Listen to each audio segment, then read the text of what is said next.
Okay, so I love the welcome to On the Sports Lines. I love the Instagram account Art But Make It Sports, and from today's opening ceremonies, I bring to you Washington crossing the rainy Delaware.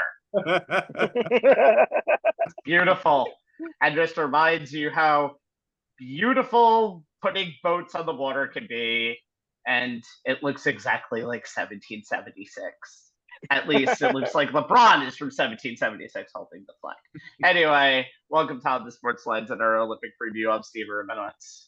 I'm Jay Kaplan, and you know what? That lends a whole new slant to the term flag bearer. I'm Anthony Strait, and yeah, the United States are rolling heavy. You see how large that boat was? I mean, there was how many? I'm watching the replay now. That's how many USA representatives over. I know it's over. It got to be at least over 200. Yeah, it's funny because a lot of by the way, this is on the Sports Lines, our Olympic preview show. It's kind of funny because watching it, you see like most people have to share a boat. Like there's like four or five delegations that are on one boat, but the U.S. obviously can pretty much rent a luxury liner with the amount of people that they bring to every Olympic Games. So, welcome. Let's talk about the Olympics. France is a population of 67 million, home of the Eiffel Tower, amazing crepes, and for the purposes of this program, home to the games of the 33rd Summer Olympiad. Before you sit down for the next 17 days in front of your TV, I mean, here and there, let's move around somewhat. Let's get out a few times, all right? It's not 24/7. We will talk about women's gymnastics, swimming, track and field, and basketball, both men's and women's, in relation to us. I mean, USA. Us is technically a broadcast crime to say, although technically us is the US, but anyway, we'll also talk about the world as well. And now, before we continue, Celine Dion will say, just kidding. We definitely do not have that budget for this show, though. Nice to see the GOAT make a return in today's closings, in today's opening ceremonies right at the end. All right, let's start tonight right with the show, and let's head over to the Bercy Arena, where we find women's gymnastics. And while my wife and I have made attempts to talk about Brody Malone and current all-around world champ bronze medalist Frederick Richard on the men's side, the women's team will get the shine here to start. For the first time since 2008, the United States of America does not come onto the floor as reigning world champions, and technically, no one comes onto the floor as reigning world champions because Russia does not have a delegation due to the war in Ukraine. But there is a strong team before returnees from 2021. I'm sorry, I have to say 2020 by speaking law, looking to put behind the performance of the last Olympics. And oh yeah, there's a 5 Olympiad streak of winning all around individual golds that that the US has to hold to. First, Anthony, obviously one of the greatest of all time in any sport. In fact, ESPN just did a list where she ranked 6th of the greatest athletes of the 21st century. Got to talk about Simone Biles. Mentioned as your athlete to watch here. Jay, you're next for your athlete, so get on the on-deck circle and grab your bats. Yeah, when you talk about Simone Biles, arguably the most decorative Olympian of this generation, without question. She has 30 world titles. 23 has a gold medal winner according to the Olympic website. Obviously, her breakthrough moment was 2016 in Brazil. Multiple gold medals, and was expected to do the same in 2020/2021. I'll throw that. I'll help you out there, Rabbi, with that. But we all know what happened. She left competition with a case of the twisties. And pretty much focused more on her mental health. Took a couple years off from competition, and came back as very much dominant through world championships. Look like the Simone Biles of old. I mean, so you think about what Biles has done during her historic career. She has 5, soon to be 6, moves basically named after her, which is without a question unprecedented. But then you think about the folk the what she went through in 2021. Was 2021. And how that brought the focus of mental health to the forefront as far as athletes in general, but let alone Olympic athletes, when you realize the pressure that they put on themselves. And she's back. It'll be interesting to see how she performs this time around, which could be more than likely her last Olympics. It'll be her third, 2016, obviously 2021. But when you think about some of the moves that she has, the fifth one, just one. Now this is a few months ago. I'll just look this up. Her fifth move, the Yoshenko double pike. I Trust me, I am not an expert in gymnastics, so I had to look this one up. It's the most difficult vault in women's gymnastics. It's now called the Simone Biles 2. Yeah, people, if you're watching, we're not talking about sneakers. We're talking about moves that Simone Biles will be doing during her routines. So just gotta want to clean that up a little bit. But Simone Biles, she's obviously the oldest statesman on the gymnastics team, and excuse me, I'm like tongue tied right now. And I'm looking to see just how, just if we see the Simone Biles of 2016, or we see something even better. You know, like I said, the mental health thing took a huge focus during the 2020 games, and to see her take time away off, but she came back. She was pretty much dominating the world championships. She's won 11 consecutive world championships, believe it or not. And we wanted to see if she can take that momentum into Paris, and to see she can pick up where she left off in the world championship. One thing that's actually interesting is that thing you mentioned, the vault, vault, yes, the Pacheco double vault.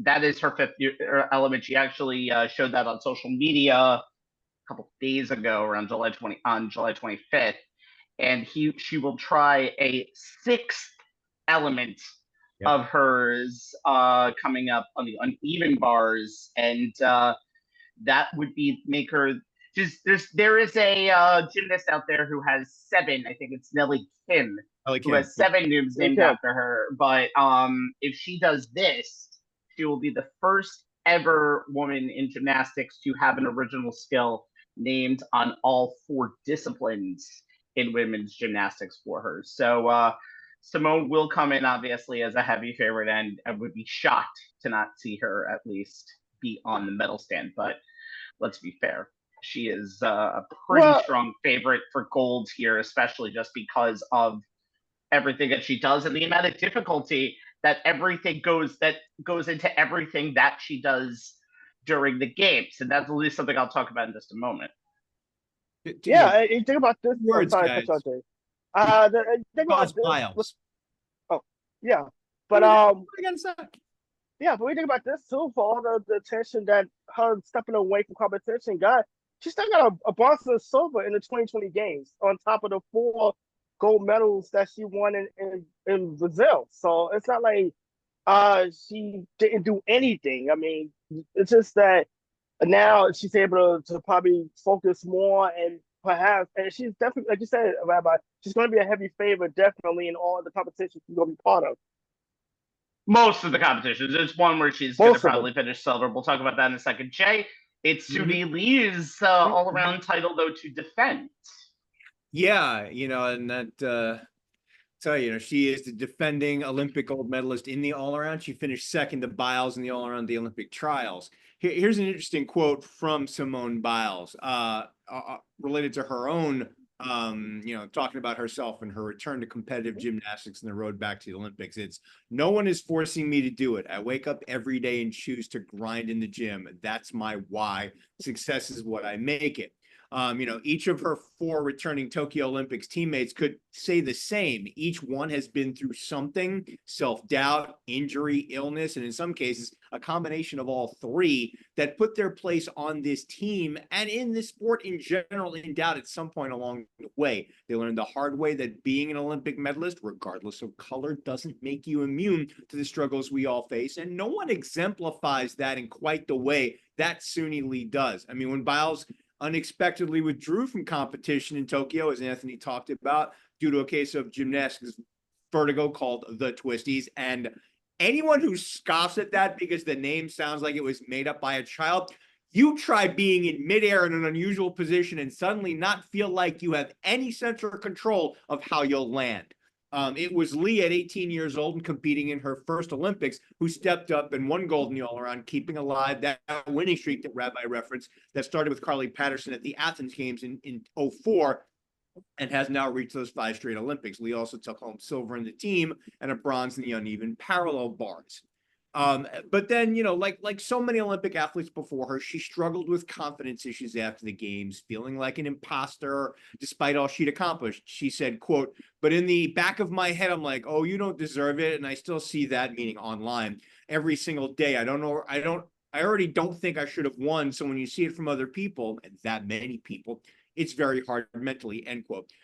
That fall after the game, she enrolled in Auburn University. She became the first Olympic all-around champion to compete in the NCAA.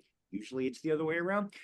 Performing every week as part of a team helped her get her confidence back. The summer after freshman season, she felt stronger in that regard than ever, saying, quote, "I was at my peak. I was better than I was at the Olympics and feeling confident." Sophomore season with the Tigers started just as strong. And then one morning, February of 2023, she wakes up, swelling in her hands, legs, and face. Body hurts all over. There were other mornings where she was so exhausted she couldn't get out of bed.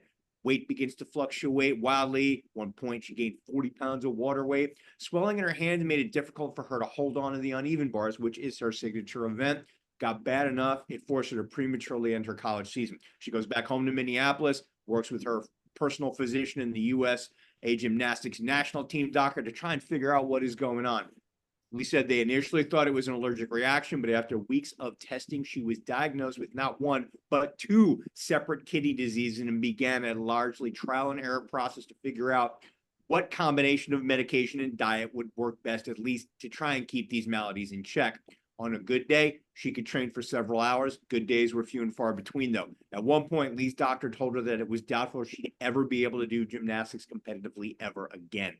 Then, January 4 this year, she gets a call from her doctors that make her believe she has a real chance to get back to the Olympics.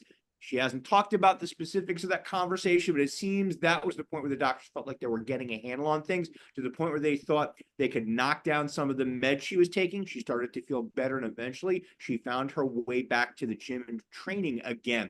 She's in remission now, and her coaches have paced her return to competition perfectly. They kept slowly adding skills back to her routines at each competition along the way, to the point that she felt ready enough after the 2024 U.S. Gymnastics Championships to set her sights on spots in the all-around beam and uneven bars finals in Paris. Now, the primary goal of Lee and her teammates in Paris is the team goal, but Lee has a chance to win other individual medals. Uneven bars, which we said is her signature event, but the one she really wants is on the balance beam, where she has one of the most difficult routines in the world, saying, quote, "I really wanted a beam gold. Like, I need a beam gold because I feel like I always make the final and then I always mess up." It's been a very long road from Tokyo to Paris for Suni Lee. The fact that she's here after wondering not only whether or not she deserved to be, but whether or not she'd physically be able to be, makes for one hell of a story. It also makes her my one to watch for USA women's gymnastics.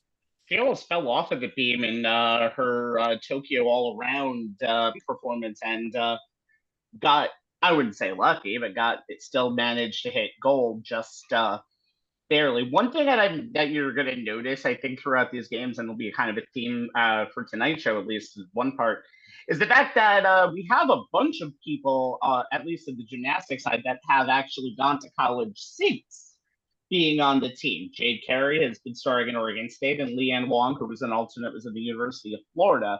So it's just becoming more the norm that it is an outlier. Obviously, Simone Biles being way past the age of being in college is definitely not qualified in that category. But the flip side of that is Hesley, who's 16, right? The youngest of the whole entire U.S. delegation coming out here in these games.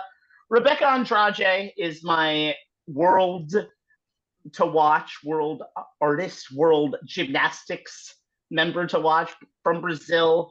She is Simone Biles' biggest competition. In fact, Simone says that's the competitor that scares her the most. And why not? Andrade is the reigning world and Olympic vaulting champion. She was gold in the vault in 2020 in the 2020 Olympics after Biles actually withdrew from the event herself. She's 25 years old. This is also her third Olympics. She debuted in 2016, finishing 11th. She was the one that got silver. Could have been the one that benefited the most from Simone Biles' twisties in 2021, but she did finish second after stepping out twice in her last event on the floor exercise. She won that first world championship in 2022, barely lost out to Simone in 2023. And one thing that helped this whole situation out for her is now she's having to up the difficulty of her own routines. So she will have a risky triple twisting Yurchenko. It would be the first ever to be done. And if you do that, you actually up the difficulty of your performance, and it narrows the margin with Simone Biles. The two can have a great performance, the same great performance, but if one competitor screws up, if both competitors screw up once, Simone's going to win because all of the stuff that she did was more difficult. So what Andrade is trying to do is just kind of up the difficulty of her own routine. She'll be one of the 4 people who are trying new elements in this Olympic game. So that's one of the reasons why she is someone that could actually get herself gold, not just for herself, but for her country. Because Russia is not competing in these games, Brazil is never in the female or male ever won this event ever medaled in this event as a team. This is their best chance to do so, and Rebecca Andrade is going to try to put a cap to what has been a pretty good career that just always feels like it's second fiddle with a 100% Biles in the conversation. But if she can do that, and she is on the level of Biles in some way, shape, or form. She will be the favorite, by the way, in the vaults coming up. So Biles is not the heavy favorite in all of the disciplines that she's going to be in. This could be a good Olympics for her, and that's why she is the world top contender to Simone Biles. All right, we shall move on in just a moment. There we go. Let's head into the Paris Le Défense Arena, where we get into the water, which I think is safe. It's a little bit safe, just barely safe. Let's go swimming. 4 or 3 years ago, whichever you would like, it's one of those two. We saw a very interesting swimming program, and sorry, I almost lost all my things here. So 4 years ago or 3 years ago, whichever you like, the U.S. managed to grab 30 medals in the pool, 11 of them golds. While the U.S. will bring their star names like Dressel and Ledecky, which we'll talk about in a moment, the Aussies will have their normal contention of probably swimmers who seem like mammals. And oh yeah, a few other stars of note, which we will highlight in a moment. But first, Jay and Ant will talk about the Stars and Stripes. And Anthony, Caleb Dressel is the men's star and the men's one to watch. Well, he was one of the breakout stars in Tokyo. I mean, he did that, his 2020 game performance, walked away with 5 gold medals. I made him the 5th American to win 5 gold medals in a single Olympic Games after 1970. He also became the first male swimmer in the history of swimming at the modern Olympics since 1896 to win gold medals in the 50-meter freestyle, the 100-meter freestyle, and the 100-meter butterfly at the same Olympics. Now, Dressel holds American records in the 50-meter and the 100-meter freestyle, 50-meter and 100-meter butterfly, which are all long course meters. He holds the American record in the 50-yard and 100-yard freestyle events and 100-yard butterfly, and formerly held national records in the 100-yard breaststroke, 200-yard individual melee, and over the course of going back to his collision career, because obviously that's been a theme. He won NCAA titles, 50-yard freestyle and 100-yard freestyle. Now, unlike in Tokyo, he's only competed in two events this time around, which would be the lost my moment. The 100 butterfly and the 4x100 free relay, along with the 50 freestyle, which all of them was pretty much on the same day. So that's going to be a very interesting test for Dressel if he can rack up more Olympic gold. he took a couple of years off from swimming. Had a case of issues with professionalism. Again, mental health is definitely gonna be a theme tonight since we're seeing a lot of Olympians kind of battle through personal struggles in between these 4 years of the Olympic Games. But in the 2 years since, he's become a father. He's a first-time dad, and came back to the World Championships where he was able to qualify. Not quite the his world record pace that he came back that he had in 2021, but obviously 2023 he's good enough, getting close to it, and it'll be interesting to see if he's able to reclaim that time that he had 3 years ago in Tokyo, if he's able to reclaim Olympic gold. Now it's interesting. There are two notables that's also to watch as far as competition. Christoph Milak from Hungarian, it was a world record holder in his own right. And Switzerland's Noah Ponti are two people that can make this a little interesting in the competition. So Dressel is definitely one to watch on the men's side of the swimming competition. And it's amazing how it can show you how good Michael Phelps was because he was good at all disciplines in his entire career. Caleb is essentially a Usain Bolt type swimmer. He'll swim 50, he'll swim 100, and that's about where he's at his most. But he's one of the fastest swimmers that we've seen in a while. So we'll see what he does, especially in a lot of the short disciplines coming up in Paris. Now, Jay, Katie Ledecky does a lot more of the long stuff. You know what? Screw it. She does just one thing, and that's dominate. Yeah. I mean, she'll be swimming the 4x200 meter free relay. She'll be swimming the 400 meter free, which is actually her worst individual event, even though she's a former record holder. She'll be swimming the 800 meter free and the 1500 meter. She is the undisputed queen of the pool for Team USA and one of the most accomplished female Olympians ever, with 7 gold medals and 10 overall. The other 3 are silvers. She comes to Paris with a chance to surpass American swimmers Jenny Thompson, Natalie Kaplan, and Dara Torres. All 3 have 12 medals total. As the most decorated female American Olympian in history, she needs just 2 gold medals to take over the record for the most gold medals by a woman in the sport. Thompson currently holds the record with 8. If she accomplishes that, Ledecky would also tie the record of most gold medals by any female Olympian ever, currently held by Soviet gymnast Larissa Latynina, who won 9 of them at the height of the Cold War between the 50s and the 60s. Ledecky is the favorite in the 800 meter and the 1500 meter freestyle events, and a gold in each would give her the American record. And if she could pull an upset and take home the gold in the 400 meter freestyle, where she'd likely have to beat at least one of her 2 arch rivals, defending Olympic gold medalist and 2023 world champion Ariane Titmus of Australia and/or Summer McIntosh of Canada, or help the USA beat the Aussies in that 4x200 meter freestyle relay, she'd have the overall Olympic record. The 400 meter freestyle is her first chance as it happens on the first night of competition, and it should be one hell of a battle between those 3 women. The 4-minute mark has been cracked 52 times in the history of the women's 400 meter freestyle in a long course pool, 50 meters. These 3 women have combined for 49 of those swims, including the 27 fastest. In addition to her Olympic success, Ledecky also holds the record for most individual swimming world championship titles, with 16, one better than the 15 won by the aforementioned legendary Michael Phelps. Ledecky currently holds the world record in both the women's 800 meter free, 8 minutes, 4.79 seconds, and the women's 1500 meter free, 15 minutes, 20.48 seconds. Across Olympic and World Championship events combined, Ledecky has never lost a race in either the 800 meter free, 9-0, or the 1500 meter free, 6-0. She's also a former record holder, as I said, in the women's 400 meter free. In total, Ledecky has broken a world record 14 different times, with most of them being a mark she herself previously held. Now, she comes to Paris after a dominant performance at the U.S. Olympic swim trials a month ago. She won all 4 of her events, 200 meter free, 400 meter free, 800 meter free, and 1500 meter free. She did it in her usual Katie Ledecky fashion. Her win in the 800 meter freestyle made her the first woman to win the same event in 4 consecutive U.S. Olympic swimming trials.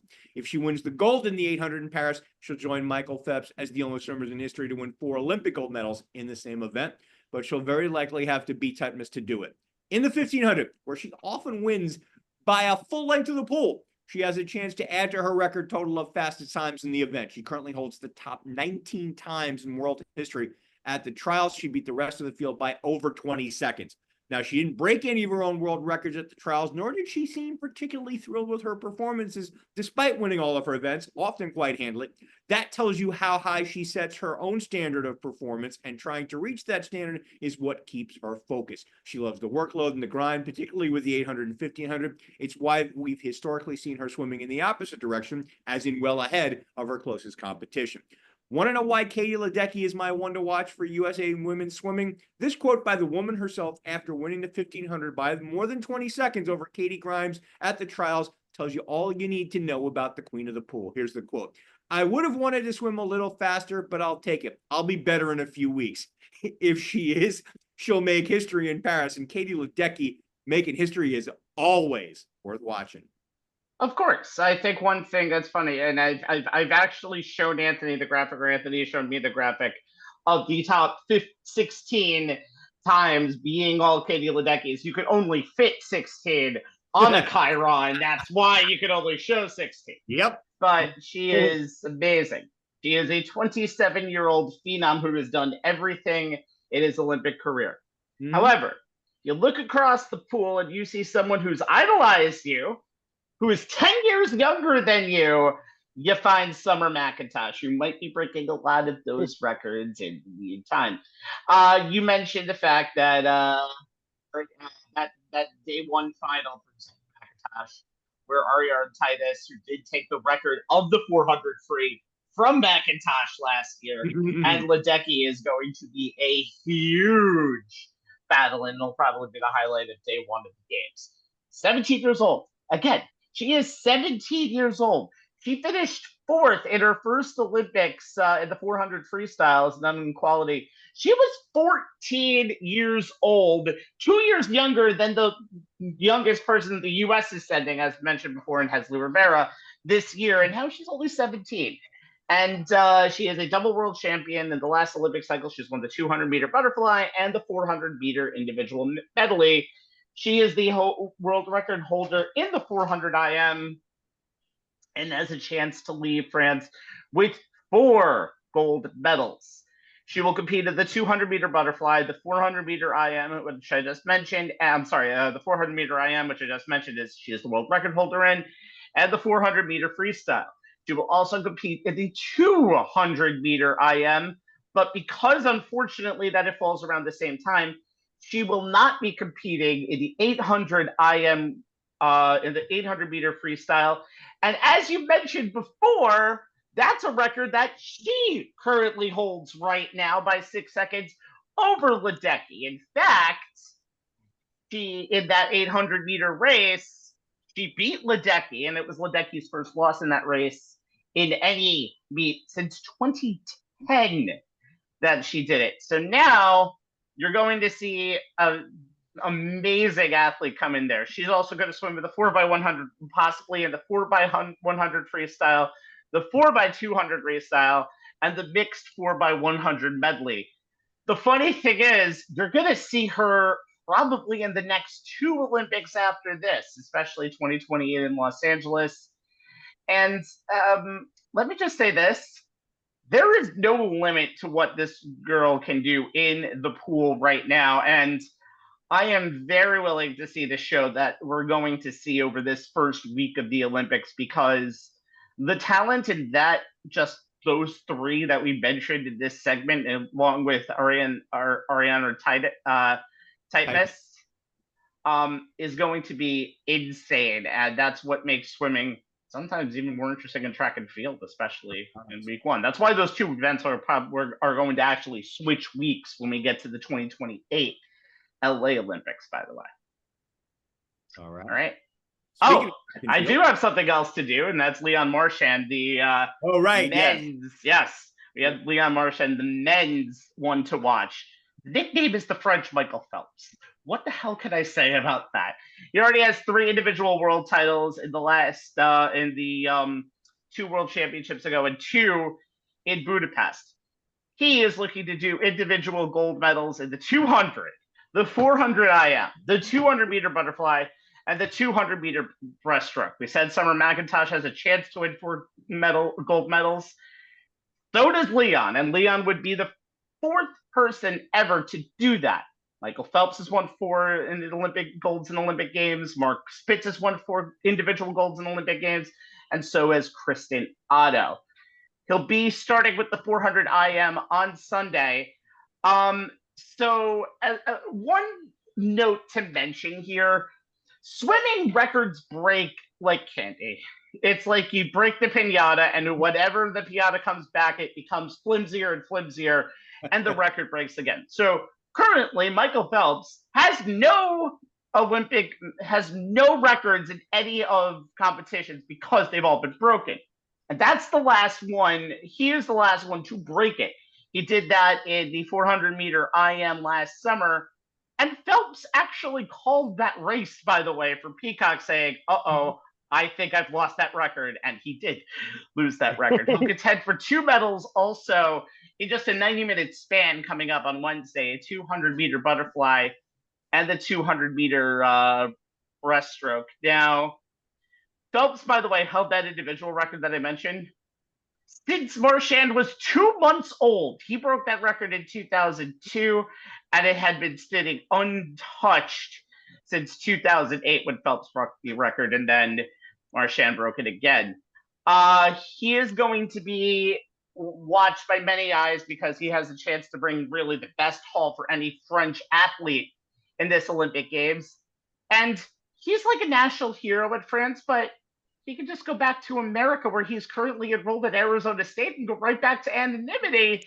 That's what you really have seen with this incredible athlete, and he is going to be a story to watch. You're going to see a lot of him as well. And the pressure of being a national, I wouldn't say national hero, but being really the man who all of your countrymen are going to watch in your home country hosting the Olympics, it could get to you, but we'll see what happens. This is a very interesting, very interesting swimming program that we're going to see coming up in these Olympic Games. And I think you have a very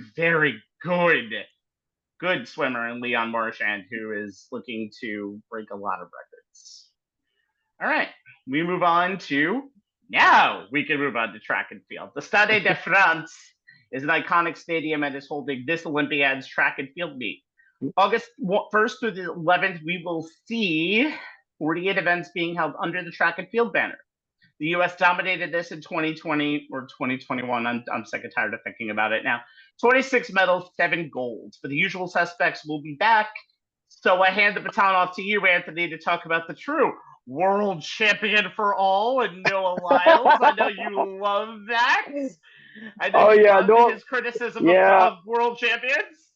Yeah, Noah Lyles. Been in April, so taking a dig at the NBA, celebrating world champions. When he said world champions of what? The United States? he has a bit of a point. He has a point. I mean, I know basketball's a world sport, but most of the teams all compete from North America, so he does have somewhat of a point. But you don't want to hear it. Well, Noah Lyles is he's the confidence, very confident, never shown on confidence. 26-year-old, 6-time world champion, who is he's going to be participating in the men's 4x100 relay team. He will be qualified. He qualified for the 100 and his signature the 200 meter. Hoping to become the fifth man ever to earn the elusive sprint triple in the Olympics. The unofficial nickname recognizing athletes who win gold medals in 3 specific races.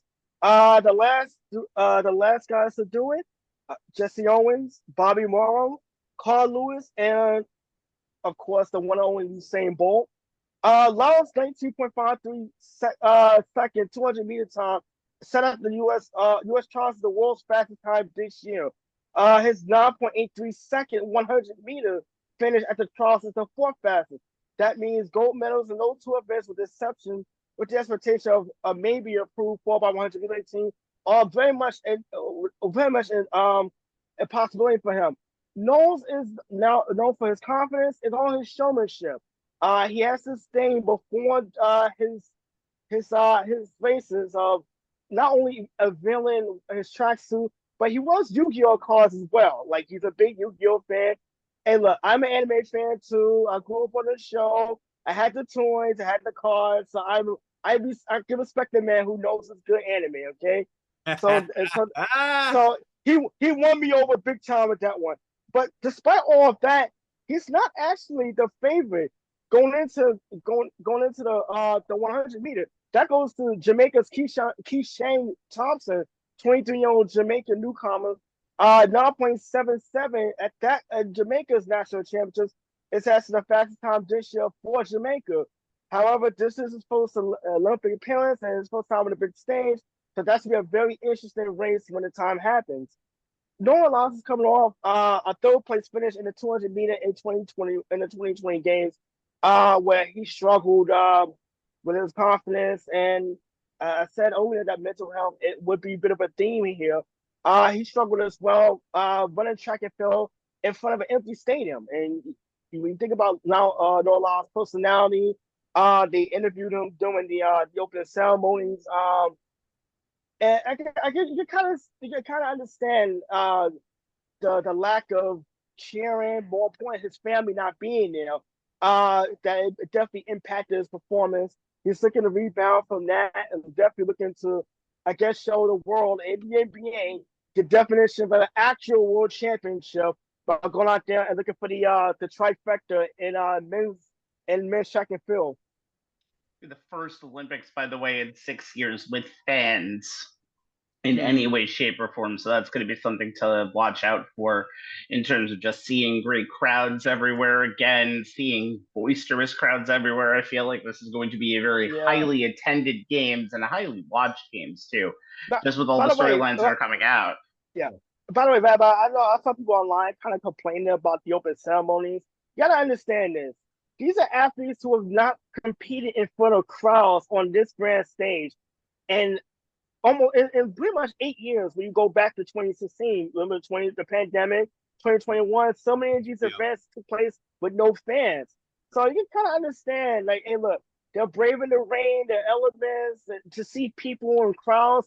But they didn't have this ceremony in 3 years ago. So I think the mix of everything. I think social media is to kind of simmer down a bit and understand that for the athletes, you know, look, the athletes, it's a wonderful thing to be in front of a crowd again and to have their families over there to support them. Obviously, Simone Biles, I mentioned, has her husband there.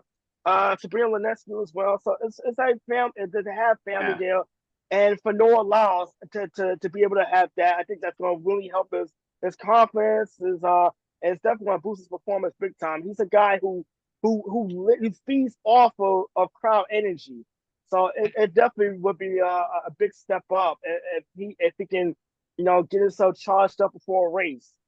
Yeah, and Paris has always been a really energetic Olympic host city. It's not the first time, they've been a multiple time host of the Summer Games.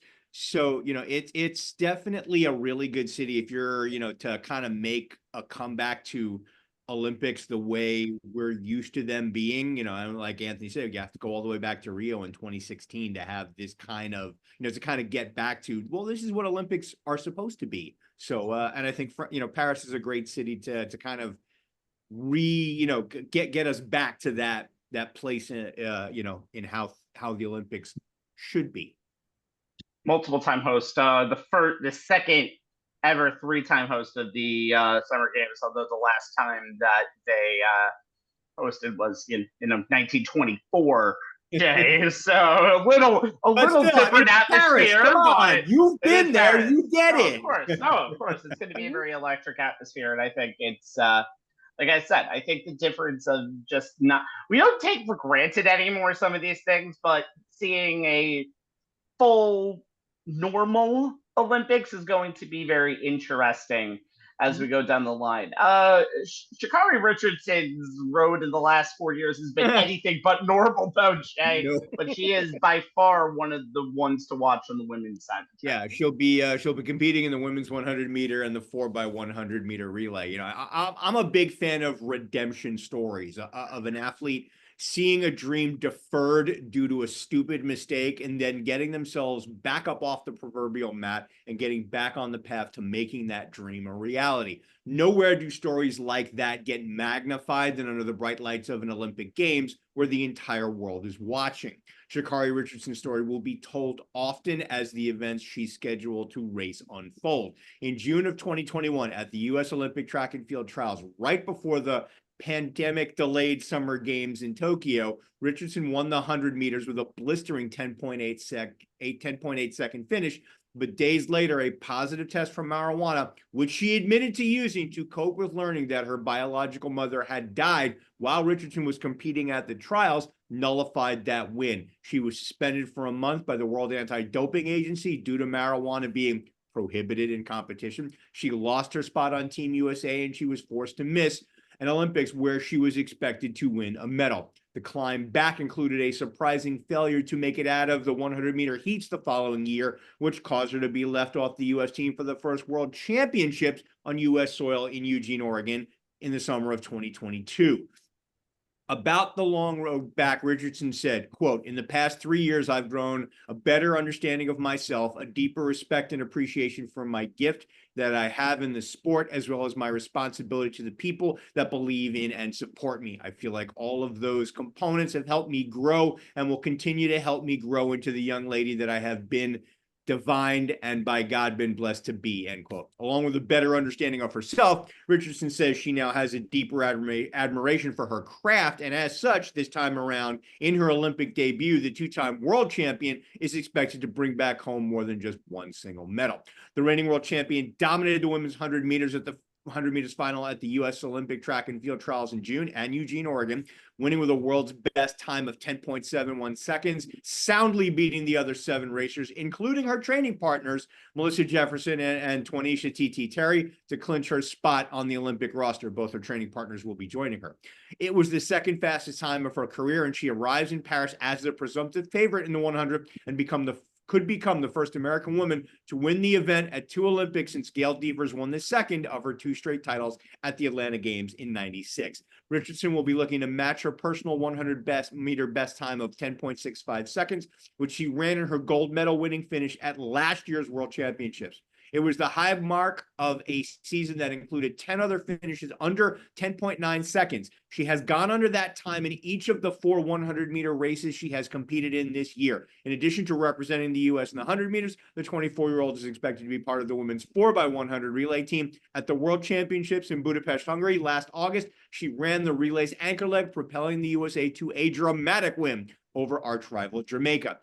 Richardson and the rest of the relay team will try to repeat that feat at the Olympics. Now, there's a lot of pressure on a presumptive favorite in track and field's marquee sprint event, but if Richardson is able to add Olympic medalists to an already stacked resume that includes 2 golds and a bronze at the World Championship level, who knows how far she can go. 4-time Olympic medalist and sprint analyst Otto Bolden, when talking about Richardson at the U.S. Olympic trials, said it best. Here's the quote. "She's the highest Q-rated athlete we have in our sport. Sha'Carri's the world champion. She goes to Paris and takes care of business in this 100, and she's the Olympic champion. Where's the next Olympics? Oh, that's right. It's in America. She is so important to the sport, not just globally, but domestically. All of that and a lot more is why Sha'Carri Richardson is my one to watch, the USA women's track and field." The one thing that's interesting about Richardson is just the fact that she's learned from her social media mistakes. Not only was she somebody who got caught with this stuff, she was very vocal about everything. And I think one thing that she took is some just time to relax and kind of realize that she needs to focus on her running more, and she is the skills to be and is the best 100-meter runner in the world. Now let's see if she can kind of put a cap on what has been a great 2-year cycle for her. Now, to do that, you have to beat the defending champion in that event, and the defending champion is Shelly-Ann Fraser-Price. Now, Price has had some issues in terms of just health. I mean, she has raced sparingly this season. She is 37. This will be her final games. She is an 8-time medalist. She didn't really start her season until a little under 2 months ago, 15th of June in Kingston. She competed in the Jamaican National Champions. She did book her slot on the team and qualified 3rd. But when push comes to shove, you have probably one of the most decorated athletes out there of all time. She's a mom now. She was 21 years old in Beijing 2008. She won gold in the 100. She defended it, only the third woman to ever defend it in London 2012. She did get bronze in 2016. That was the season kind of like this one. It was an injury-plagued season. She still got herself a medal. She won silver, but she did win silver. She's not the reigning champion. I'm sorry. Elaine Thompson-Herah did beat her in 2020, but she was part of a 1-2-3 100 meters for the Jamaicans in the 100. Now, this will be her 5th games. She's going to try to really add to her on-track legacy. She's going to try to compete in the 100, 200, and 400 meter relay events. And we'll see what happens. It's a good story to see someone just ending their career on a high note. We're going to see that also in tennis, by the way, with Andy Murray and Rafael Nadal playing their final Olympic Games. Nadal, one of the many people who held the torch during the ceremonies today. Very rare, by the way, to see non-countrymen hold the torch during the opening ceremony. So that was actually kind of a cool moment, seeing Serena, Nadal, Carl Lewis, and Nadia Comaneci all on a boat going over the other side of the River Seine and really starting that whole process of the final lighting of the whatever cauldron / hot air balloon that everything ended up at the end of everything. But we'll see, though. This is a very interesting Olympics. Now, on the men's side, I'm looking at Alex Yee. He is from Great Britain. He was an individual silver medalist in Japan. One of Britain's best hopes for gold. He is going to be big in the triathlon. He rose to prominence in that 2020 Tokyo Olympics, silver in the men's triathlon, and then a gold medal with his team in the triathlon mixed relay. Since then, he has a double world championship over the World Triathlon Championship Series, silver in 2022, bronze in 2021. You have a good possible podium matchup between him and Hayden Wild of New Zealand.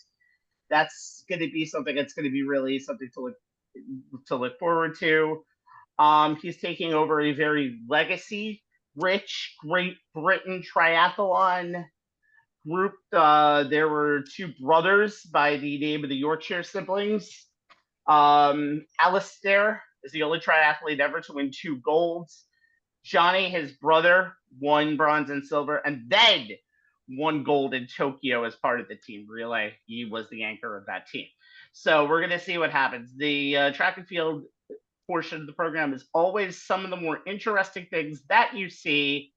And that second week should have a lot of highlights and a lot of fast races. And that's what we come to expect. We're going to have a very fun atmosphere when we get to Paris, seeing a lot of the individual events go down. But we love the team events, and we'll talk about that right now, especially basketball. Basketball is always one of the fun parts of the Olympics. So finally tonight, I will add a little bit of round ball rock. Get your John Tesh ready. I mean, NBC does have the NBA back in a year. Let's mention the good things about the new NBA contracts. They've already said they're bringing it back, by the way, in their press release. The 2024 men's basketball. Too. Yep. The 2024 men's basketball team is looking to match what their Olympic predecessors did back in 2020-something. However, they took an L in their first game and had 2 nail-biters on their way to the top of the podium. Where else? And the less we say about their 4th-place finish in last year's FIBA World Cup, the better. We have a lot of better of a team coming through. So, Anthony and Jay, you got your athletes to watch on the Dreamish team of 2024. And Ant, the man who just bared the flag for the men's side of the USA's good ship Lollipop over the Delaware, that's your one to watch for basketball. Yeah, you can't talk about this some Olympic men's basketball team without LeBron James. I mean, the 39-year-old, it doesn't play like it, that's for sure. We've seen this over the last several days. The four-time NBA champion, a 4-time league MVP. Is actually going for his 3rd gold medal. He has 4. Remember, he was on the 2004 team as a rookie that won the bronze medal in Greece. 2008 as part of the Redeem team, gold medal in Beijing in 2012 in London. Also gold medal. So he's pretty much trying to win a medal 20 years apart from his first participation in the Olympics. Now, clearly, he's been Team USA's best player through these tune-up games. He's going into the Olympic, leading the team in assists with 88, second in game, and obviously, overall, this is Olympic history, in assists, second in games played 24, and third in Olympic points. And when you look at LeBron James, the last two games against the South Sudan, where he scored the game-winning layup with 8 seconds remaining, and against Germany, where he scored Team USA's last 11 points of that game. Both close games, obviously, that the USA was able to pull off. I look at LeBron James as kind of the Kobe Bryant of this team that we saw on the 2008 Redeem team. Like, you know who he is, and he's probably the most close clutch guy on a team full of all-stars who've all had their own clutch moments. When you have the likes of Steph Curry and Kevin Durant and even Anthony Edwards looking at you in awe, that tells you you're doing something an awful lot. And as Rabbi mentioned, he was unanimously picked to be a flag bearer, obviously during the opening ceremonies. When you look at LeBron James being a flag bearer, you have to think about his impact off the court. You know, he's been obviously very vocal on social matters. He's been a guy who's been front and center as far as off the court work. He has the school at Ohio, but also it's almost symbolic too. I mean, think about he's kind of the guy bridging the gap through generations of Team USA basketball. When you think about he was the rookie in 2004, and now he's playing with a couple of first-time USA members and Tatum and Anthony Edwards, and even Derek White, who was a last-second replacement for Kawhi Leonard. LeBron James' impact on that team and in the locker room, I think, is probably the most important reason why he is my athlete to watch. And it's mainly because right now you can kind of tell he is going to be the leader on this team. And if USA going to win gold, and they have some stiff competition, obviously, as the rabbi is going to point out when it's his turn in the segment, LeBron James is going to have to be the LeBron James that we've seen during these tune-up games. Tune-up exhibition games. But also, he's just going to have to be the LeBron James that we've seen over the last 19, 20 seasons, a guy who just shows up for the moment and it just carries a team, sometimes will a team to wins that they probably have no business winning. And we see now, and I saw a stat earlier that compared the amount of NBA players that Michael Jordan played in the Dream Team 92 compared to LeBron, who was like, I think it's like around 50 around that amount. It's more than that. I have that one queued up in my segment. Yeah, too, and it tells you that the game of basketball has become so globalized now. And by the way, Rabbi said this to me earlier. He wasn't the only NBA flag bearer tonight. Giannis Antetokounmpo for Greece and Dennis Schroeder as well was also with two flag bearers. So it tells you that the game has grown. The game has become very a global game. But for Team USA, you got the competition. You got the fact that they themselves could be their own biggest enemy. We've seen during these exhibition games, turnovers has been a factor. They have not had Kevin Durant for much of it. Joel Embiid working his way. None of it actually. Joel Embiid working his way back into shape after taking time off to rest some injuries. There's been a number of things, a number of things that the Team USA has had to clean up. But LeBron James has been the guy. I mean, the 14-point come from behind win over the South Sudan last weekend. Finishing with 25.6 and 6 rebounds and 6 assists. And then the last 7 points against Germany to lead that to come from behind and win that game. So he's definitely my guy to watch. And it would be kind of cool when we're going into the season when your son is not your teammate, that LeBron James will be able to cap off what would be year number 20, correct? 21. Yeah, this will be 21 20, coming up, I believe. year 21 to kick it off with yet another Olympic gold medal, which would be his third. And I said this to you, if he does that, he is the greatest male U.S. basketball Olympian of all time. Sorry, not sorry, Jordanites, because of the amount of people that he's played against during his entire career. Someone who he's never played with, Jay, until now is Steph Curry. That's right. His co-captain is another first-time Olympian.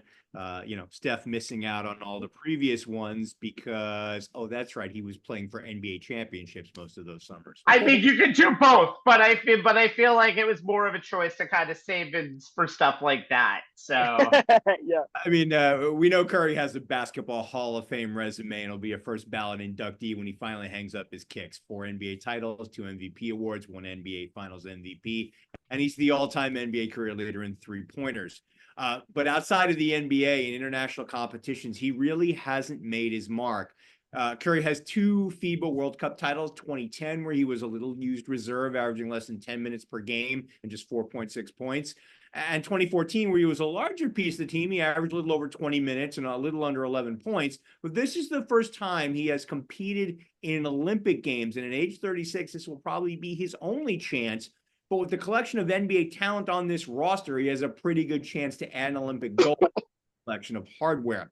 Now, Team USA seems to be locked in on 4 starters: Curry, LeBron James, Joel Embiid, and Kevin Durant once he's cleared to play. That quartet consisting of the greatest shooter in NBA history, the NBA's all-time leading scorer, a former NBA scoring champ and MVP, and Team USA's all-time leading scorer should cause opponents all sorts of problems to the point that it won't matter who the 5th starter is on any given night. Now, Drew Holiday, arguably the best backcourt defender in the NBA, has started alongside Curry in the backcourt during the exhibition games. He'd be my choice, which improves the team's defense and allows James to essentially play point power forward and Curry to play off the ball.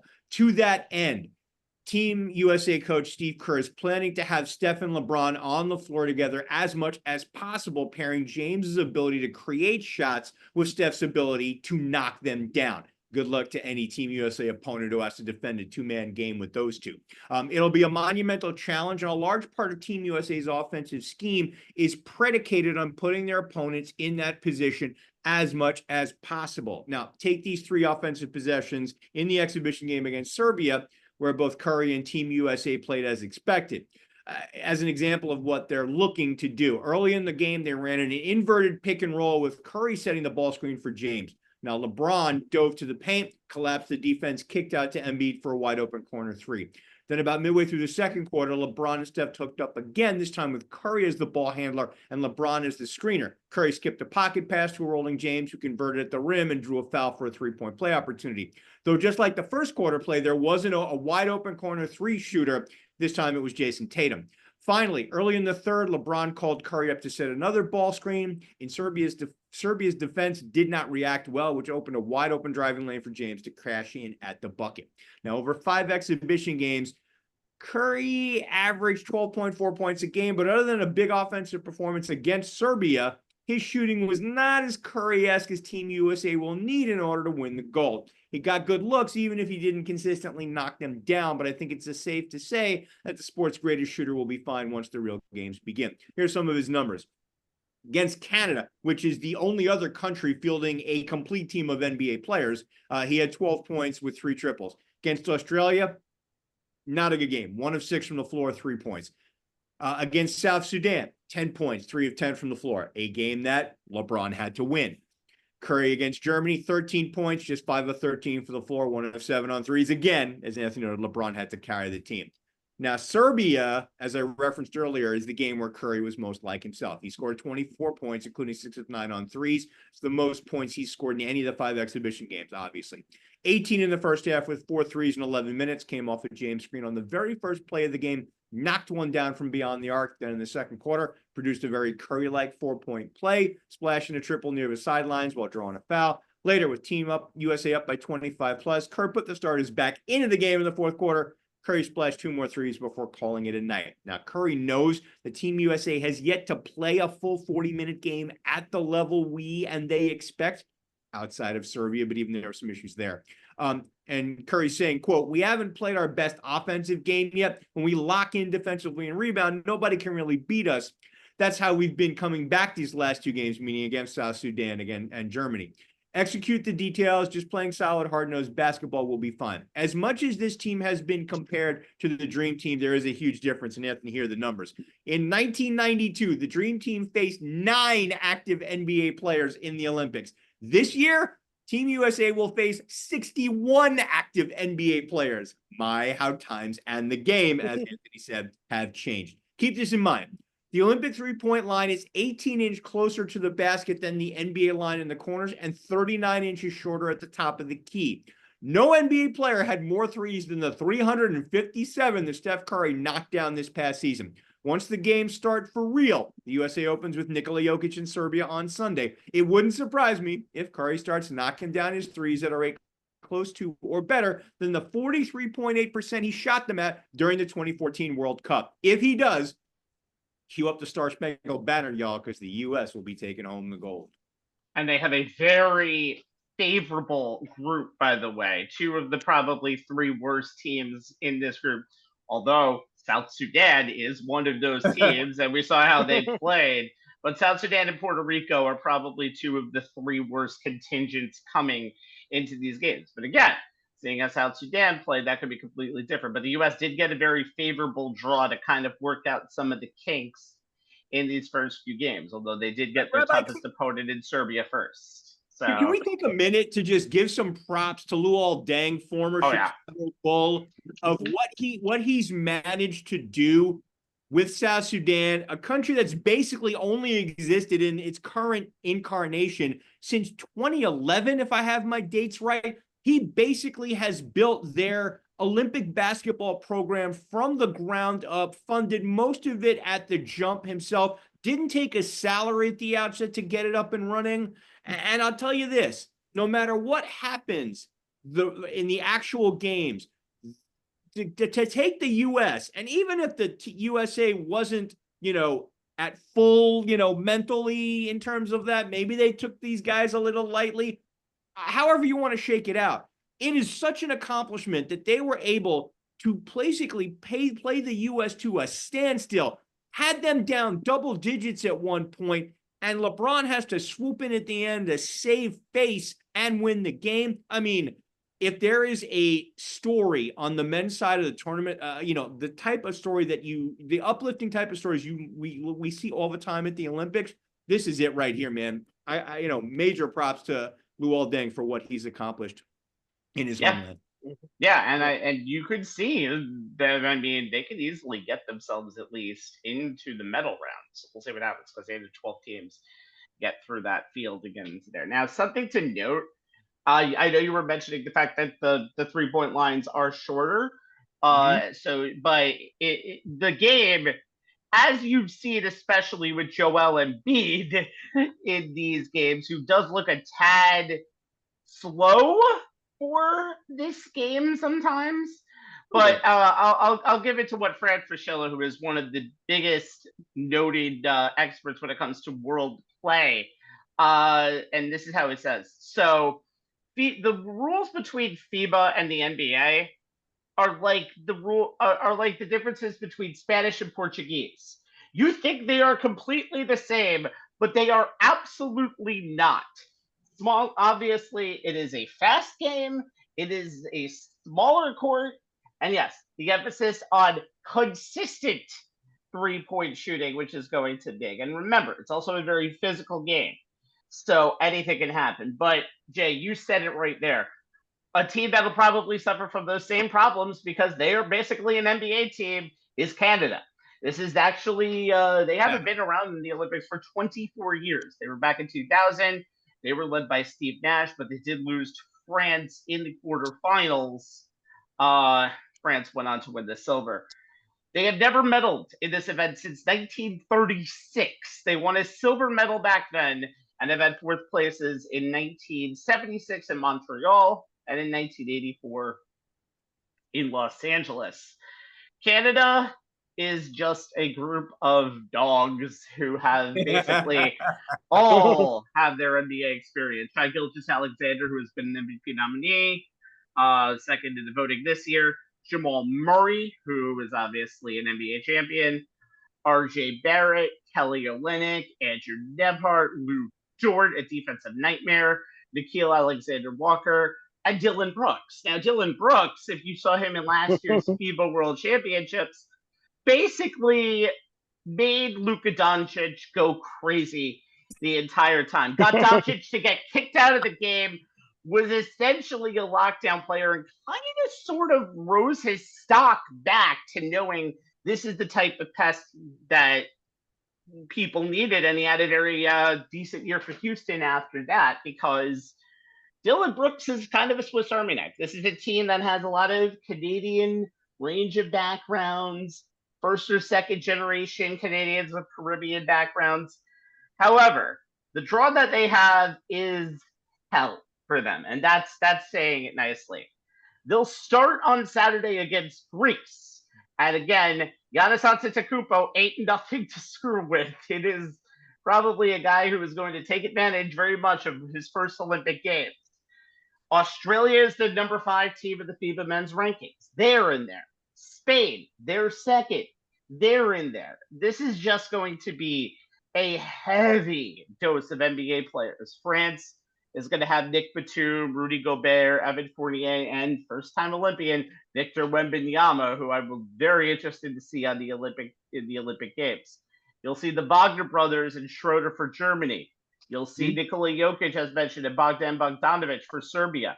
Australia has the group of people who have been there before: Josh Green, Patty Mills, Josh Giddey, Joe Ingles, all in there. And then, of course, Spain, who has Rudy Fernandez and Willie Herman Gomez. So you have a lot of different types of players, a lot of different types of teams in what is now one of the more entertaining Olympic sports out there. Basketball has gone a long way, just even since the dream teams of players that are like, hey, US, can I get your autograph before we get your ass kicked by us by 60 points?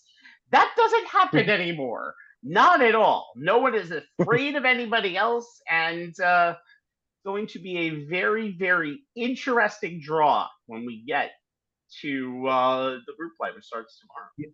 Yeah, Rabbi, I don't remember who made the quote. I don't remember where I read it, since I've been reading so many things to get for researching this segment.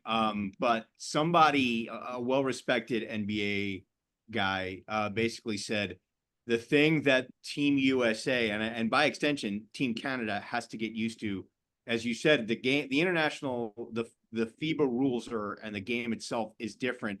And so far in the exhibition season, both the US and Canada have been playing NBA basketball. They need to kind of like get to be playing FIBA basketball. And once they're able to do that, then I think you'll see the talent shine through. Yeah, and also they have to remember the rules too. Like there was no goaltending. You actually knocked the ball off the center. It took to the gold medal game for Draymond Green to realize he can do that 3 years ago. 3 seconds. Yeah. No defense in 3 seconds. Obviously, because the 3-point line is much shorter. Perimeter defense is such a big deal. And we saw, obviously, Team USA last year struggle in that game against South Sudan and against Germany. A lot of defensive breakdowns that allowed a lot of open shots. That's the USA is gonna have to clean that up defensively, because obviously international play, everyone's an outside threat because of the shorter 3-point line. Yeah, but I mean, and the other thing, and Rabbi, you alluded to it in your piece. The game, the international game, the FIBA game is a lot more physical. The refs are more likely to use the American phrase, swallow their whistle. So the US can't go foul hunting and like expect to get calls, and they can't. And honestly, they may get away with complaining to the refs or being exaggerated with looks at the refs when they don't get a call. FIBA refs don't play that. Don't go foul hunting. Look to finish the play. You're going to have to score concentrate on scoring the basketball. If you get the foul, then it's an N1, but don't go foul hunting. FIBA refs aren't going to give it to you. Yeah. What do you Play through think? contact. Why do you think Luka Doncic isn't in these games? Just saying. All right. Finally today, let's move to the women, as this is the dessert to the buffet of Olympic previews that we've had this evening. And for the 7th time last Olympics, nothing was sweeter than gold for the USA females. Can they make it 8? Sorry, kids, there will be no Clark bars or Reese's cups on this version of the true women's dream team. But I think, Anthony, the US will be just fine. Who do you have to watch? Oh, my player to watch is on this one is Asia Wilson, and obviously she was on the team in Tokyo. She's kind of one of the newcomers. Average 16 points a game and average 7 rebounds. Now she's one of the foundations to this year's this. I keep saying the dream team. I don't know why, but to this year's Team USA women's team. She'll be 28 next month. She's the 2-time WNBA MVP. Pretty much on her way to a 3rd WNBA league MVP this season. Some of her other accomplishments, obviously Finals MVP, Defensive Player of the Year, 2 years ago, 2020, 2023, and MVP of the 2022 FIBA World Cup. And by the way, Nike did listen to the outcry. She will have her own sneaker starting next year. But we look at what she's been able to do with the momentum and what she's been able to do during the first half of the WNBA season for the Las Vegas Aces. It's almost on a historic in its own right. Leading the WNBA in scoring 27 points a game, rebounds of 12, and blocks at 2.9 a game. She's had at least 12 games with at least 25 points and 10 rebounds. This is actually a first in the WNBA. At this pace, she will end the season with the highest scoring average in WNBA history at this current pace. The current record is 25.3 per game, which was set by her teammate Diana Taurasi in 2006.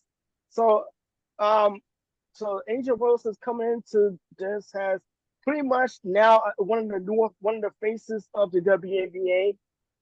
And despite all the attention that Caitlin Clark, injuries, and a lot of rookies had early in the year, it's cool. Asia Wilson's clearly shown that she is arguably the best player in the WNBA, and it's clearly going to be one of the go-to players on Team USA. Oh, and by the way, to top it off in the cherry on top, she is also one of the cover athletes for NBA 2K25 that was announced last week, along with Jason Tatum and Hall of Famer Vince Carter.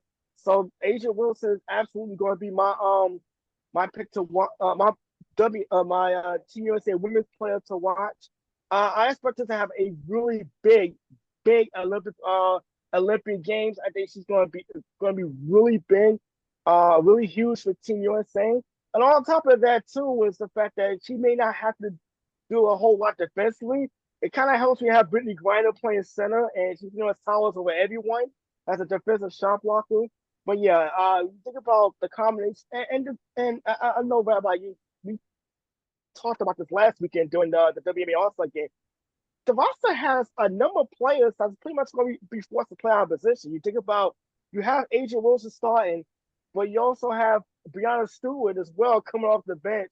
Someone's going to have to play center at some point. When you look at this makeup, they have a lot of what you call duplicates at the same position. So I know, and Jay, I'll set you up on with your player to watch, because I mentioned Breanna Stewart. She has a teammate that's going to be coming off the bench as well, and she is the one and only Sabrina Ionescu, and obviously, Jay, you follow the Libya as much as I do, so I will tee this one up for you, and I'll let you go in on Sab. Believe it, Sab. Tell you, and thank you. You talked about Breanna Stewart. I'm sorry, but if you're Cheryl Reeve, having the possibility between Asia Wilson, Brittany Griner, and Brianna Stewart, one of them having to play out of position, that's not a bad problem for a head coach to have when it's those three. I think there's a lot of good problems to have on this Yes. team in terms of positionless Yes, issues. and my player to watch, Sabrina Ionescu, is one of those good problems to have. The three-time All-Star guard for the New York Liberty, owners of the WNBA's best record, 21-4, has really upped her game this season, and will give Team USA some serious backcourt pop, whether she starts or comes off the bench, and regardless of whether she plays the point or off the ball at the two. She leads the Liberty in scoring at 19 points a game, 19.8 per game. That's number 6 in the W, and 6.1 assists per game. That's number 5 in the W, while chipping in on the glass to the tune of 4.4 boards per game. Her 74 three-pointers are second most in the league. Her 208 three-point attempts are third most. She's top 10 in both player efficiency rating, 21.3 is 8th, and usage rating, 21.7, that's 7th. She's the WNBA Player of the Month for each of the last 2 months, and with these numbers, it's no surprise. In June, in 33.9 minutes per game, 19.8 points, 4.7 boards, 7.4 assists, with a 43.2, 37.4, and 88.9% shooting slash line. That 3-point percentage field goal is on 8.3 attempts per game. In July, granted, it's a shortened July because of the break, minutes went up to 35.2 per game. Her points per game went up to 23.2. Rebounds, 4.7. Assists, 4.8. 42.7% from the floor, 35.7% from three on 9.3 attempts per game, 92.6% at the stripe. In her last game prior to the break, Ionescu dropped 30. 13th time she's top 20 game this season, including 6 triples and 10 free throws, along with 6 boards, 5 dimes, and 2 steals as a shorthanded Liberty squad. They were minus Stewart and Benijah Laney Hamilton. They beat the Connecticut Sun 82-74. Ionescu scored or assisted on 40 of the Liberty's 82 points. It was her 11th career game with at least 30 points and 5 threes, tying her with Jewel Lloyd for the third most games like that in WNBA history, behind fellow Olympic teammate Diana Taurasi, who has 29, and WNBA legend Katie Smith, who has 12. It was also her 7th career game with at least 30 points, 5 boards, and 5 assists. She was previously tied with teammate Brianna Stewart at 6 for the most games with that stat line in the WNBA since she entered the W back in 2020. With those 30 points, she set the Liberty record for most 30-point games in franchise history. In terms of games with 25 points and 5 assists, she's now tied for third most games like that through a WNBA player's first 5 seasons with 17. Only league legends Cynthia Cooper, 18, and Taurasi with 20 have more. And in one more example of the all-NBA first-team level she's playing at, Ionescu goes into the break on a streak of 50 consecutive games with at least 1 made 3, which is the third longest streak of games with at least 1 triple in NBA history, behind Ivory Latta, who had 66 straight games between 2013 and 2015, and Taurasi, who had 55 between 2007 and 2009. Here's Connecticut Sun head coach Stephanie White talking about Ionescu taking her game up to the next level. Here's the quote. Number 1, she's in fantastic shape. She can play a lot of minutes. She plays at a high pace and speed. Her change of speed is as good as anybody in the game, not just in our league, in the game. Her ability to use screens at the right angles to put you under duress. Her release is so quick, and she's become a better finisher going to the rim. You can tell that she's put in the work. She's not even the Sabrina of last season, and that's just a credit to her and the work she's continued to put in to make herself a player that you have to guard at all 3 levels, not even taking into consideration the fact that she's a terrific facilitator as well. Now, Ionescu was part of the closing lineup for Team USA in both the WNBA All-Star game. She played 21 minutes, and the exhibition game with Germany. She played 22 minutes there, and she seems to have carved out a spot in the regular backcourt rotation. And she'll give head coach Sha'Carri, who's a big believer in the value of having versatility at every position, another ball handler who can both score and rebound the basketball at a high level. Like teammate Alyssa Thomas, Ionescu can go off for a triple-double. She was legendary for them in college at Oregon, and with her sets foot in the gym, shooting range, and quick release, she could be used to help the team build a lead at any point during a game as an impact scorer, or in close games, especially late in games, she could be put in for ability to consistently knock down free throws, as she's to tick under 91% for her WNBA career at the stripe. That's a pretty good weapon to be able to deploy when you're looking to capture the team's 10th Olympic gold medal and 8th straight. Jay, and I'll tackle on this too. I noticed a big difference when Sabrina Ionescu this season as opposed to last year. I've been to a couple of Olympic games. Basically, when you play defense on her, you send out your defense out to the perimeter and take away her 3-point shooting. It almost kind of nullifies Sabrina Ionescu's offense last season and her effectiveness to get a shot off. This season, I'm seeing her more play off the dribble. Remember, the Olympics did not have Courtney Vandersloot for a number of games. The games, yep. But due to injury and death in the family, she lost her mom during the season. Yep. So she's been having to be more of the playmaker and ball handler. I think that's helped Ionescu's game substantially. And particularly like this, you look on the roster, they have Kelsey Plume, who's another ball handler and a 3-point shooter threat. Taurasi can shoot threes, and obviously the foundation, the elder stateswoman on this team. And by the way, I forgot, I left out 2 other forwards on this team, and Alyssa Thompson and Nafisa Collier. So that's like, okay, that's more good problems you can have on this team that's very loaded. And when they talked about Caitlin Clark being left off this team, and I just get the roster. I was like, well, who would you take off? Right. Because everybody on this team, you have to say, Tina saying, when it's men or women, it's not just an all-star team to be an all-star team. Everyone has to have a role. That's why when you look at Jewel Lloyd, she's going to be obviously scorer. Jackie Young, you need her perimeter defense more than anything. And she's obviously you seen, and Rabbi, you saw the Aces in the first half really struggle without Jackie Young being on the court for the part of the first month and a half. When she come back, they still had a bit of struggles, but their defense has definitely improved.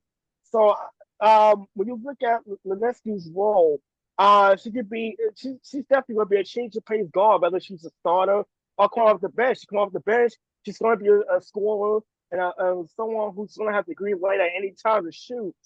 If she's starting, she has the perfect facilitator in Taurasi to play off in the backcourt. And then you look at the front court combination, whether it be Asia Wilson, whether it be Colleen, whether it's Thompson or Stewart playing that other 3. You had the inside outside option to have. This team has a lot of offensive firepower that they're definitely going to be able to show off if they're going to make it with an 8th straight gold medal in the Olympic Games. Yeah. And the other thing is, and you talked about the whole Caitlin Clark thing. Part of the reason, and Jen Rosati, who's a legend in her own right in the women's game, she's the director of basketball ops for Team USA. Part of the reason this team was constructed the way it was to keep continuity. This is the bulk of this team has been together for multiple international competitions over the last 3 years, and keeping that continuity of familiarity going is something really important when you don't have a lot of time. You're downshifting from going from a WNBA season to an Olympics.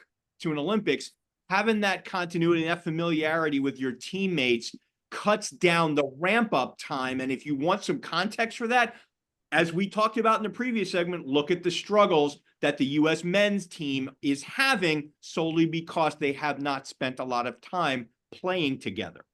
And the thing is, with the women's game, there's such good talent all around the whole league that the first and foremost thing you need to do is find a way for roles to happen. Now, positions, as we talked about, that's going to be an issue because there's a lot of there's really only Brittany Griner out there to be a true center, but I think we're going to see this team go pretty quickly. And one thing I noticed is the fact that without Caitlin Clark, who was the star of college and broke all the records, you have 2 people who broke records in college too, and Kelsey Plum, who, by the way, is taking her experience from 3-on-3, being the first one to jump from 3-on-3 to 5-on-5 in these Olympics, and Sabrina Ionescu, who was the darling of Oregon and of college basketball for 3 or 4 years. So you're going to see a lot of interesting dichotomies with whoever is playing in this game.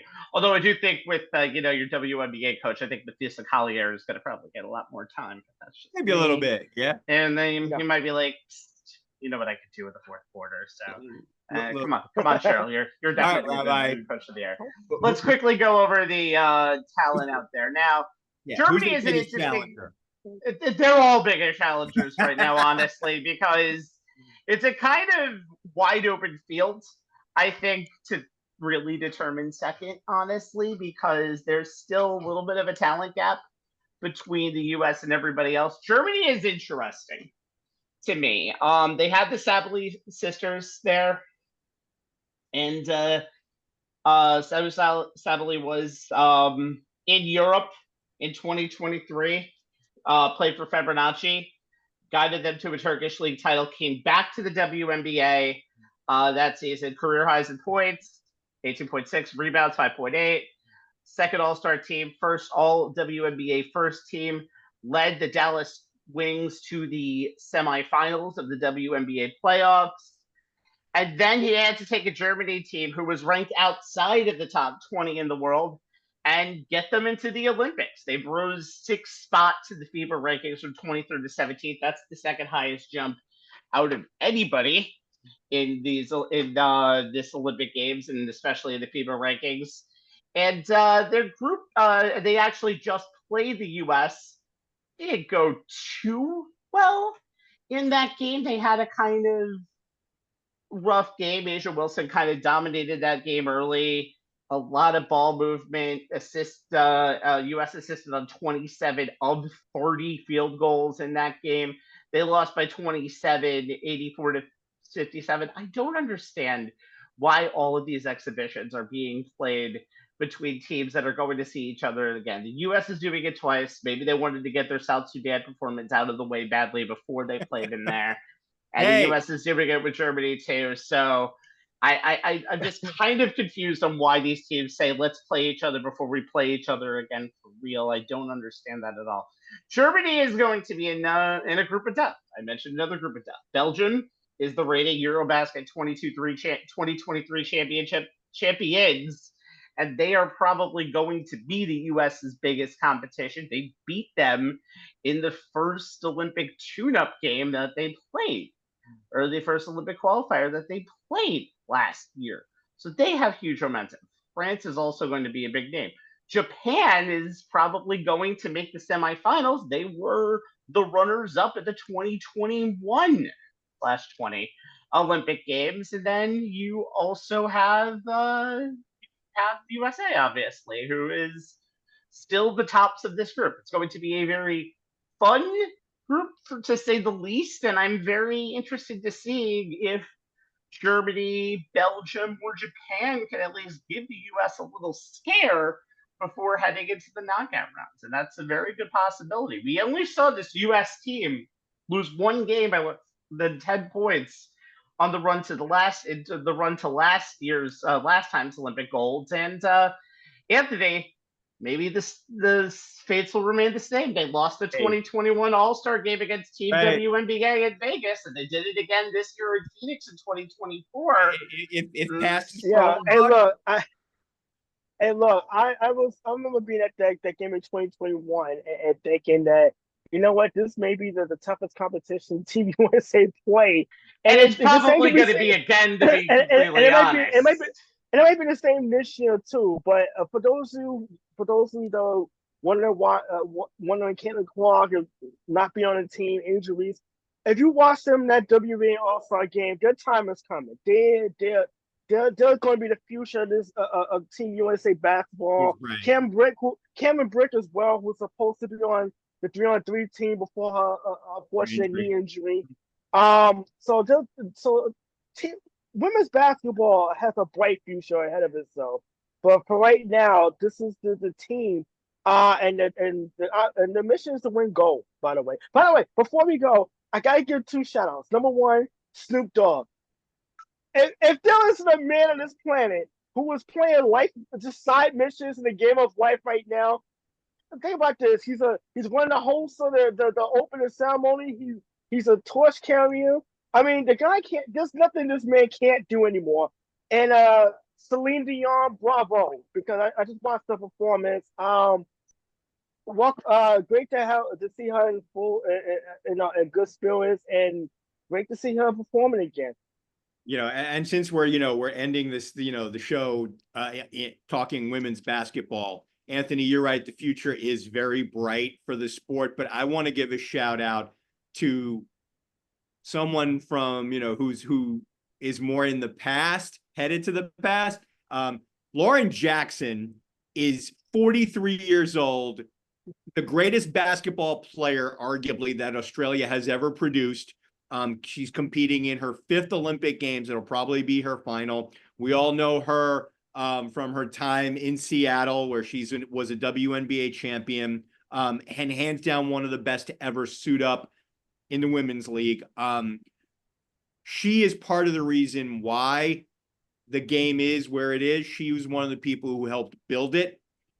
So the future that we are seeing from these kids started with players like her back in the day. So, props to her. Yeah, absolutely. 12-year NBA player, 2-time champion, won WNBA Finals MVP in 2010. It's a lot of Hall of Famers in that round in Lawrence. All right, the torch has been extinguished, or the hot air balloon has been deflated, whichever one you want. For Jay Kaplan and Anthony Strait, I am the keynote speaker and the man who leads the cauldron, Stephen Rabinowitz. YouTube.com/OnTheSportsLines, Facebook.com/OnTheSportsLines. If you want content, that'll be what you get demand or on or live. And Jay? Yeah, our Twitter handle is at ONTH Sportslines.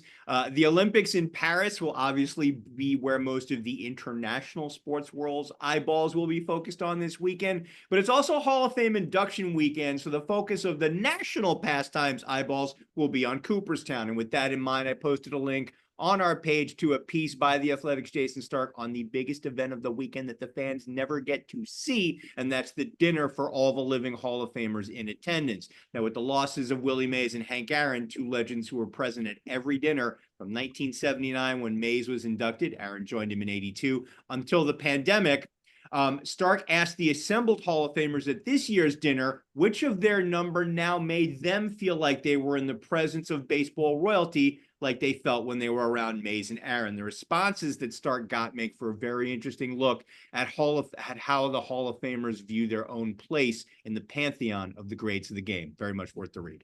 And it's shocking to see we had a Hall of Fame, we're having the Hall of Fame ceremony this past weekend without Mays, for the first time in almost forever. So good piece to read. All right, we'll see you next week for our training camp edition of On the Sports Lens. Until then, find your pads and get them on 6 days from now. Good night, everyone. Good night, everyone.